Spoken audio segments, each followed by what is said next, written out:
പീരീഡ്സിന്റെ പാറ്റേണിൽ അല്ലെങ്കിൽ പീരീഡ്സിന്റെ ബ്ലീഡിങ്ങിൽ എന്തെങ്കിലും വ്യത്യാസം വന്നാൽ എങ്ങനെയാണ് നിങ്ങൾക്ക് എന്തൊക്കെ അസുഖങ്ങളിൽ ഉള്ളിൽ ഉണ്ടാകാൻ സാധ്യതയുണ്ട് എന്നുള്ളത് പറയാം. ആദ്യം തന്നെ പറഞ്ഞുകൊള്ളട്ടെ, ഫൈബ്രോയിഡ്സ് എന്ന് പറയുന്നത് യൂട്രസിന്റെ പേശികളിൽ വരുന്ന ക്യാൻസറസ് അല്ലാത്ത വളരെ 1% മാത്രം ക്യാൻസറസ് ആവാൻ സാധ്യതയുള്ള മുഴകളാണ് ഫൈബ്രോയിഡ്സ് എന്ന് പറയുന്നത്. മിക്കവാറും സ്ത്രീകൾക്ക് ഫൈബ്രോയിഡ്സ് ഉണ്ടാവും. ഹോർമോണൽ വ്യത്യാസങ്ങൾ കൊണ്ട് നമ്മുടെ ശരീരത്തിൽ വരുന്നതാണ് ഫൈബ്രോയിഡ്സ് എന്ന് പറയുന്നത്. അതുണ്ടെങ്കിൽ, പ്രത്യേകിച്ച് ഉള്ളിലേക്ക് വളരുന്ന ഫൈബ്രോയിഡ്സ് ഉണ്ട് എന്നുണ്ടെങ്കിൽ ഹെവി ആയിട്ട് ബ്ലീഡിങ് വരാം. അങ്ങനെയാണെങ്കിൽ ക്ലോട്ട്സ് കട്ടക്കട്ടയായിട്ട് ബ്ലീഡിങ് സമയത്ത് പോകാനും സാധ്യതയുണ്ട്.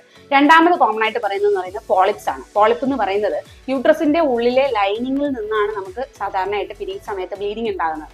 ഇതിനുള്ളിൽ ചെറിയ മുന്തിരി പോലെയുള്ള സ്വെല്ലിങ്, അതായത് മുഴകൾ ഉണ്ട് എന്നുണ്ടെങ്കിൽ വളരെ സിവിയർ ആയിട്ട് ബ്ലീഡ് ചെയ്യാനുള്ള സാധ്യതയുണ്ട്. ഇനി മൂന്നാമത് പറയുന്നത് അഡിനോമയോസിസ് എന്ന് പറയുന്ന അസുഖമാണ്.